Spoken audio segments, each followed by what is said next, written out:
സോളാറിൻ്റെ സർവീസാണ് പോകുന്നത് അല്ലേ? സോളാർ സിസ്റ്റത്തിൽ എന്തൊക്കെയാണ് ഉള്ളത്? സോളാറിൽ ഒന്ന് ഫസ്റ്റ് ഒരു പാട്ട്, എന്തൊക്കെ പാട്ടുള്ളത്? സോളാർ പാനൽ അല്ലേ? ബാറ്ററി, രണ്ടാമത്തെ ബാറ്ററി, ഇൻവെർട്ടർ, MPPT, അല്ലേ? MPPT ഉണ്ടോ?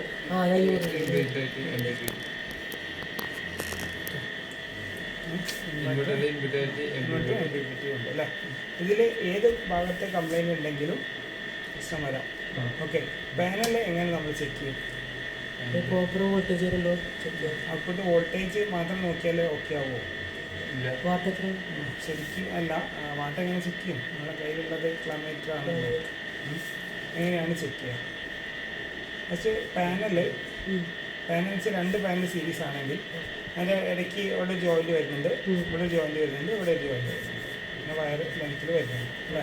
ഇതിലേതെങ്കിലും ഇവിടെ ജോയിൻ്റ് ഉണ്ട്, ഇവിടെ ജോയിൻ്റ് ഉണ്ട്, ഇവിടെ ജോയിൻ്റ് ഉണ്ട്, 3 ജോയിൻറ്റ് മിനിമം ഉണ്ടാവും. ഓക്കെ അല്ലേ? അപ്പോൾ അതിൽ ഈ ജോയിൻ്റ് കംപ്ലൈൻറ്റ് ഉണ്ടെങ്കിൽ നമ്മളെങ്ങനെ മനസ്സിലാക്കും? എല്ലാവർക്കും ഒരേപോലെ ഫസ്റ്റ് ചെക്ക് ചെയ്യേണ്ടത് ഇതിൻ്റെ വോൾട്ടേജ് ചെക്ക് ചെയ്യാം. വോൾട്ടേജ് ചെക്ക് ചെയ്തത് മാത്രം ആയതുകൊണ്ട് ഇതിൻ്റെ കണക്ഷൻ ക്ലിയർ ആണെന്നുള്ളത് ഉറപ്പിക്കാൻ പറ്റില്ല. കാരണം ഇവിടെ ഡിസ്കണക്ട് ചെയ്ത് കഴിഞ്ഞാൽ ഫുൾ ഇംപിഡൻസ് ഇവിടെ വരുന്നത് കൊണ്ട് വോൾട്ടേജ് ഫുൾ ഇവിടെ ഡ്രോപ്പ് ആവും. പക്ഷേ ഇതിലൊരു കണക്ഷൻ ഡ്രൈ ആണ്, അല്ലെങ്കിൽ കൊറോഷനോ എന്തെങ്കിലും ഇഷ്യൂ ഉണ്ടെന്ന് വിചാരിച്ചോ. അങ്ങനെയാണെങ്കിൽ നമുക്കിതെങ്ങനെ മനസ്സിലാക്കാം? ഫസ്റ്റ് പാനലിൻ്റെ വോൾട്ടേജ് ചെക്ക് ചെയ്യുക, ഒന്നാമത്തത് വോൾട്ടേജ്. രണ്ടാമത്തെ കാര്യം, ഇത് ഡയറക്റ്റ് ഷോർട്ട് ചെയ്യാം. ഷോർട്ട് ചെയ്തിട്ട് ഇതിലൂടെ പോകുന്ന കറണ്ട് എത്രയാണെന്നുള്ളത് ക്ലാമേറ്റർ ഇട്ടിട്ട് ചെക്ക് ചെയ്യാം. ഓക്കെ, ക്ലാമേറ്ററിൽ എങ്ങനെ DC കറണ്ട് എടുക്കാൻ അറിയോ? ഓപ്ഷൻ DC കറണ്ട് ആയിരിക്കണം കേട്ടോ, AC ആവരുത്. DC കറണ്ടിൽ ഇട്ടിട്ട് ഡയറക്റ്റ് ഷോർട്ട് അധികം ഷോർട്ട് ചെയ്തിട്ടില്ല, ഷോർട്ട് ചെയ്തിട്ട് അപ്പോൾ തന്നെ ക്ലാമ്പിൽ കറണ്ട് മെഷർ ചെയ്യാം. അപ്പോൾ 540 വാട്ട് പാനലാണെങ്കിൽ 12 ആംപിയറോ 10 ആംപിയറോ വെയിലിനനുസരിച്ച് 8 ആംപിയറോ നമുക്ക് അതിലൂടെ കിട്ടും.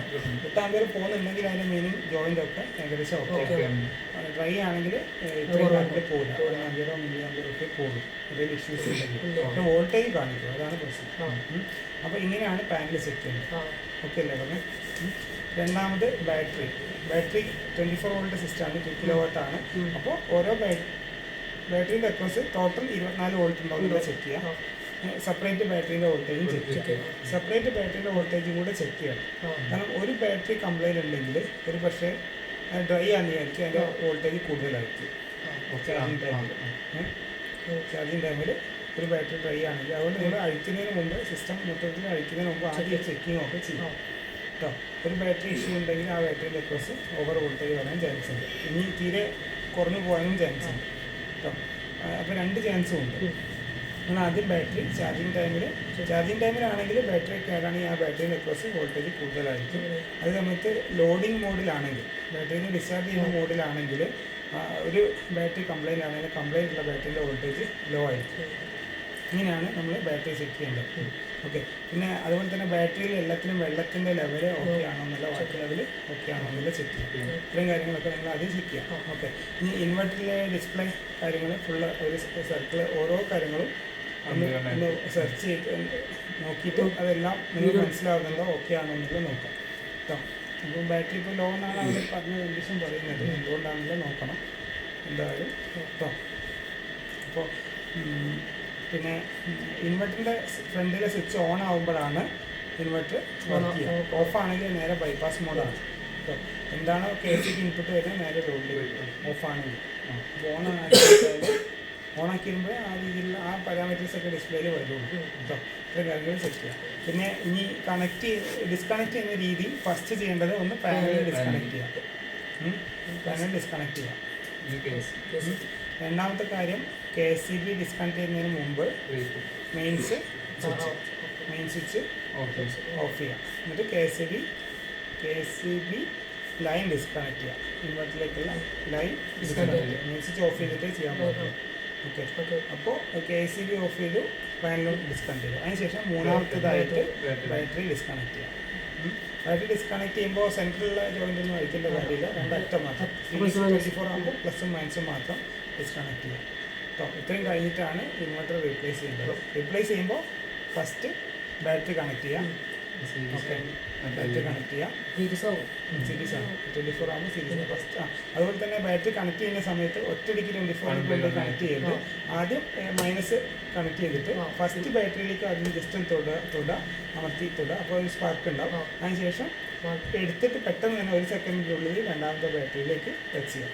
അങ്ങനെയാകുമ്പോൾ വലിയ സ്പാർക്ക് ഉണ്ടാവുക. നേരെ 24ലേക്ക് കൊണ്ട് ടച്ച് ചെയ്താൽ നല്ല സ്പാർക്കും ചിലപ്പോൾ ഡാമേജ് ആവാനും ചാൻസ് ഉണ്ട്. ഇങ്ങനെയാണ് ബാറ്ററി കണക്ട് ചെയ്യേണ്ടത്. ഓക്കെ, കണക്ട് ചെയ്യുമ്പോൾ അതിന് ടെർമിനലൊക്കെ ഫുൾ ടൈറ്റ് ആയിരിക്കണം. ഓവർ ടൈറ്റ് ചെയ്ത് പൊട്ടിക്കുകയും ചെയ്യരുത്, ലെഡാണ്. പക്ഷേ നമ്മളൊരു മയത്തിൽ മാക്സിമം ഫുൾ ടൈറ്റ് ആയിരിക്കണം. എന്ന് വെച്ചാൽ ടൈറ്റ് ചെയ്ത ശേഷം ബാറ്ററിൻ്റെ വയർ അനക്കി നോക്കുമ്പോൾ ലൂസ് ആയിരിക്കാൻ പാടില്ല. ഓക്കെ, അപ്പോൾ അതങ്ങനെ ബാറ്ററി കണക്ട് ചെയ്യുക. പിന്നെ ചെക്ക് ചെയ്യേണ്ടത് ഇൻവെർട്ടർ സ്വിച്ച് ഓൺ ആക്കുക. ബാറ്ററി കണക്ട് ചെയ്ത ശേഷം ഇൻവെർട്ടറിൻ്റെ സ്വിച്ച് ഓൺ ആക്കുക. സ്വിച്ച് ഓൺ ആക്കിയിട്ട് ഡിസ്പ്ലേയിൽ 220 വോൾട്ട് എന്നൊക്കെ എഴുതി കാണിക്കുന്നുണ്ടോ, കാര്യങ്ങളെല്ലാം വരുന്നുണ്ടോ എന്നുള്ളത് ചെക്ക് ചെയ്യുക. അതിനുശേഷം മൂന്നാമത്തത് പാനൽ കണക്ട് ചെയ്യുക. എന്ന് വെച്ചാൽ ബാറ്ററി കണക്ട് ചെയ്ത ശേഷം പിന്നെ പാനൽ കണക്ട് ചെയ്യുക. പാനൽ കണക്ട് ചെയ്യാൻ ബ്രേക്കറൊക്കെ ഓൺ ആയിരിക്കണം, മുകളിലേക്ക് ആയിരിക്കണം. ഓൺ ആയ ശേഷം പാനലിൻ്റെ MPPTൻ്റെ ഗ്രീൻ ലൈറ്റ് ഓൺ ആവുന്നത് നോക്കുക.